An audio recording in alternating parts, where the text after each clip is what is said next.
Assalamualaikum warahmatullahi wabarakatuh. Ketemu lagi dengan saya Nur Faiza, mahasiswa Magister Pendidikan Dasar semester 3.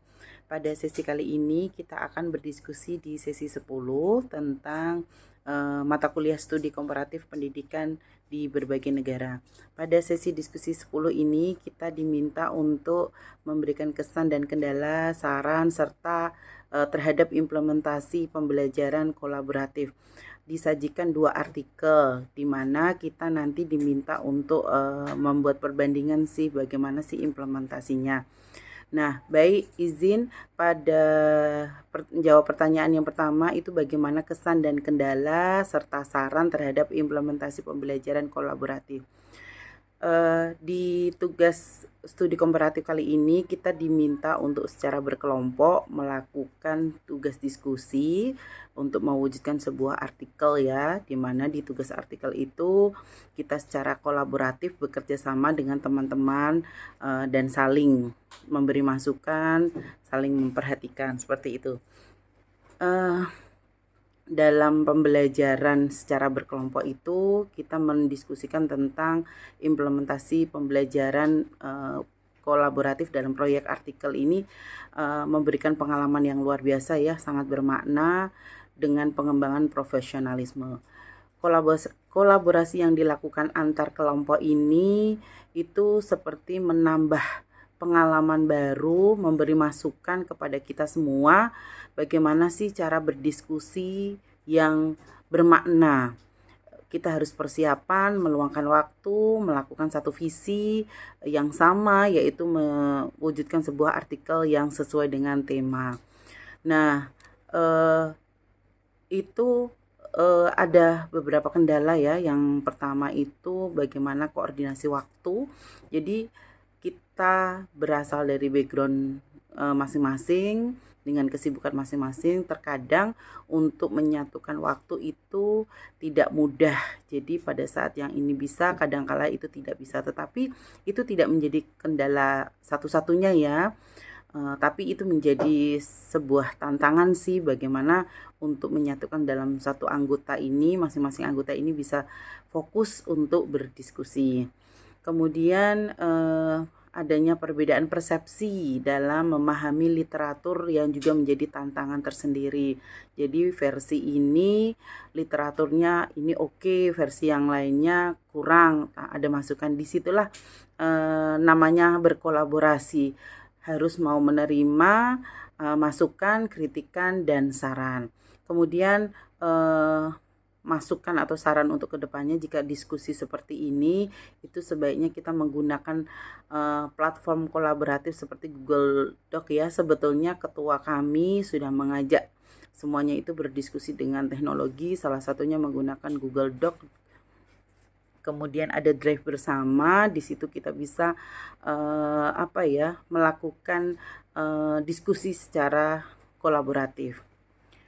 Pertanyaan yang kedua itu kita diminta untuk melakukan analisis komparatif struktur kurikulum pendidikan dasar antara di Indonesia khusus secara umumnya ya. Kemudian kebetulan saya di SMP Negeri 11 Tanjung Pinang, itu secara khususnya dengan negara-negara yang maju. Nah, ada dua artikel yang disajikan pada sesi diskusi 10 kali ini. Itu saya mencoba memahami dengan cara membandingkan struktur kurikulum pendidikan dasar di Indonesia yang termasuk itu di SMP Negeri 11 Tanjung Pinang dengan di Korea Selatan, Jepang, dan Finlandia. Di Indonesia itu menggunakan kurikulum nasional. Sekarang ini kurikulum nasionalnya masih di kurikulum merdeka, tapi mungkin tahun pelajaran baru akan resmi menjadi kurikulum nasional saja. Kemudian muatan pelajarannya itu masih sama, ada pendidikan agama, ada pendidikan Pancasila, bahasa Indonesia, terdiri dari 11 mata pelajaran. Kalau di sekolah saya ada muatan lokalnya yaitu budaya Melayu, sehingga itu menjadi kearifan lokalnya bagi pembelajaran di sekolah kami khususnya. Kemudian pembelajaran itu masih didominasi dengan sistem yang klasikal, kemudian berorientasi pada kompetensi kognitif. Nah, masih memuat sistem ranking dan tinggal kelas. Jujur Bapak Ibu, sebetulnya sekarang ini sudah tidak ada lagi ya perankingan secara akademis, tetapi kadangkala masih ada perlu validasi orang tua terhadap hasil belajar siswanya, sehingga masih ada orang tua yang menanyakan, anak saya peringkat keberapa di kelas ini. Disitulah guru biasanya memberikan data saja, walaupun itu tidak diumumkan secara umum atau publis. Nah, di sekolah saya khususnya di SMP Negeri 11 itu pendekatan saintifik dan proyeknya berbasis masalah itu mulai diterapkan, namun belum semua menyeluruh. Dari 11 mapel itu mungkin hanya beberapa mapel yang sudah mengimplementasikan proyek berbasis masalah. Kemudian durasi jamnya yang ada di Indonesia ini, jamnya itu termasuk cukup tinggi ya, 40 jam per minggunya. Berbanding hampir sama dengan Korea Selatan dan Jepang, tapi berbanding jauh dengan Finlandia. Kita bahas tentang Korea dan Jepang ya. Di struktur jenjangnya di Korea dan Jepang ini hampir sama dengan Indonesia, di mana mereka mulai dari 6 itu di elementary school, di SD, kemudian ada SMP 3 tahun, SMA 3 tahun, dan 4 tahunnya S1. Nah, kurikulum mereka itu menekankan pada nilai budaya, kedisiplinan, dan pendidikan karakter yang kuat. Sedangkan di Korea Selatan itu memiliki sistem pendidikan yang sangat kompetitif. Jadi ini kunci dasarnya, mereka itu punya sistem pendidikan yang sangat kompetitif dengan dukungan anggaran yang besar di situ. Baik, jika di Finlandia itu mereka menggunakan kurikulum yang terintegrasi dan berbasis dengan kesetaraan dan personalisasi pembelajaran. Mereka tidak mengenal itu namanya sistem tinggal kelas. Jadi anak-anak itu tidak ada yang tinggal kelas, dan sistem perankingan mereka tidak. Mereka fokus pada pengembangan potensi anak secara individual. Jadi ini pembentukan karakternya, penguatan individualismenya ini dibentuk. Di sana berbeda ya, beban belajarnya itu ringan, sekitar 30 jam per minggunya, berbeda dengan Indonesia, Jepang, dan Korea. Kemudian suasana pembelajarannya pun sangat nyaman, fleksibel, dan berbasis problem solving. Kualifikasi guru itu di Finlandia itu minimal S2 atau master dengan sistem rekrutmen yang cukup ketat dan profesional. Nah, di kurikulum di SMP Negeri 11 Tanjung Pinang ini mengadopsi kurikulum merdeka yang telah menjadi yang mulai mengarah pada pendekatan diferensiasi dan pembelajaran berbasis proyek. Namun, jika dibandingkan dengan sistem di Finlandia, Jepang, penerapannya itu masih sangat terbatas. Fokus kami ke depan adalah mendorong bagaimana pengembangan budaya belajar yang kolaboratif, menyenangkan, serta memperkuat dukungan terhadap kesejahteraan guru serta siswa bagaimana praktek baik di negara-negara maju.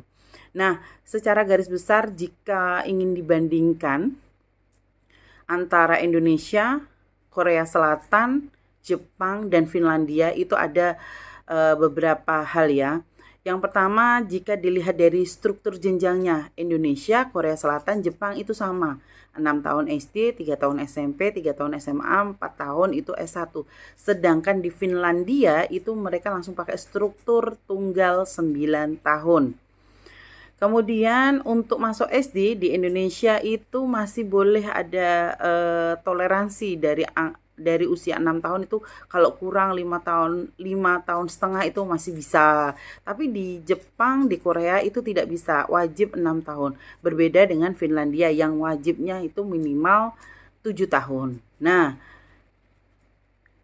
di Indonesia, Korea, dan Jepang itu masih ada yang namanya sistem tinggal kelas. Jadi anak-anak yang tidak menyelesaikan atau menuntaskan atau masih belum beres di mata pelajarannya itu masih ada sistem namanya tinggal kelas.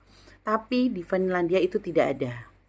Kemudian di Indonesia, di Korea, dan di Jepang itu masih ada yang namanya perankingan. Walaupun itu diumumkan secara umum maupun cuma disampaikan, itu masih ada kita meranking. Oh, ini anaknya sudah tuntas, rankingnya nomor 3 dari 30 siswa. Nah, itu masih ada. Sedangkan kalau di Finlandia itu tidak ada lagi. Nah, ini yang menjadi perbedaan yang paling menyolok itu perbedaan beban belajar. Indonesia itu banyak 40 jam per minggunya. Kalau di Korea itu 50 jam per minggunya, sedangkan di Jepang itu antara 45 sampai 50. Nah, di Finlandia cuma 30 jam per minggunya. Kemudian di metode pembelajarannya Indonesia, Jepang, Korea itu masih sama secara klasikal. Indonesia itu sudah mulai berbasis proyek mulai diterapkan, sedangkan di Korea itu secara kompetitif dan di Jepang itu dia mengutamakan nilai moralnya. Sedangkan di Finlandia itu sudah menggunakan problem solving dan kolaboratif. Jadi udah langsung praktek di kenyataannya. Nah, ini pembiasaan yang masih dilakukan itu dengan pemberian tugas. Kalau di Indonesia itu masih ada sih pemberian tugas pada saat habis pembelajaran. Kalau di Korea Selatan itu juga masih ada, di Jepang juga ada. Jadi ada penugasan-penugasan setelah pembelajaran. Nah, sedangkan di Finlandia itu mereka minimal fokus pada keseimbangan. Nah, kemudian di kualifikasi guru di Indonesia, Korea, dan Jepang itu masih boleh S1. Ya, tetapi kalau di Korea itu biasanya dihargai dengan nilai tinggi dan dilatih secara intensif. Sedangkan di Jepang itu memiliki peran sosial yang tinggi. Bedanya kalau di Finlandia itu minimal, yaitu S2 Master, itu pun menggunakan seleksi ketat. Nah, fokus kurikulum yang terjadi di Indonesia itu pada capaian kompetensi dan asesmen nasional. Jadi sudah ada fokusnya di capaian, kemudian ada nanti asesmen nasionalnya. Sedangkan kalau di Korea itu moral, nasionalisme, dan prestasi akademik. Tetap mereka menggunakan itu fokus kurikulumnya. Sedangkan di Jepang, disiplin nomor 1, ada nasionalisme dan etika kerja. Nah, di Finlandia itu mereka fokusnya ada di kesejahteraan, kesetaraan, serta keterampilan hidup. Nah, ini yang menjadikan kita bisa atau tidak seperti itu. Nah, kalau dihitung dari per tahun itu, kalau tadi ada 40 jam, 45 sampai 50, 30 jam. Ini kalau dihitung hari itu, kalau di Indonesia itu kita sekolah, anak belajar itu sebanyak 230 per hari dalam setahun. Sedangkan kalau di Korea itu 220 hari per tahun. Sedangkan di Jepang itu 240 per hari per tahun. Nah, di Finlandia itu cuma 190 hari per tahun, artinya sangat jauh. Nah, di bagian terakhir itu di bagian peran masyarakat. Di Indonesia itu sudah ada 7 kebiasaan anak Indonesia hebat, di mana mulai ada namanya kegiatan bermasyarakat. Nah, itu mulai dengan melibatkan masyarakat, melibatkan anak-anak ke dalam sosial masyarakat. Di Korea Selatan itu tinggi melalui kebiasaan dan tekanan sosial, sama dengan di Jepang. Tapi di Finlandia itu sangat tinggi. Bayangkan, kita baru mulai, di Korea sudah, Jepang sudah, di Finlandia sangat tinggi. Sekolah mulai, di Korea sudah, Jepang sudah, di Finlandia sangat tinggi. Sekolah itu orang tua komunitas itu harus wajib bekerja sama. Nah, dari kesekian banyak perbandingan, di situ kita bisa melihat, belajar bagaimana sih pembelajaran, implementasi, perbandingan kurikulum yang ada di Indonesia khususnya dengan negara-negara maju. Semoga apa yang disampaikan ini bermanfaat. Terima kasih. Assalamualaikum warahmatullahi wabarakatuh.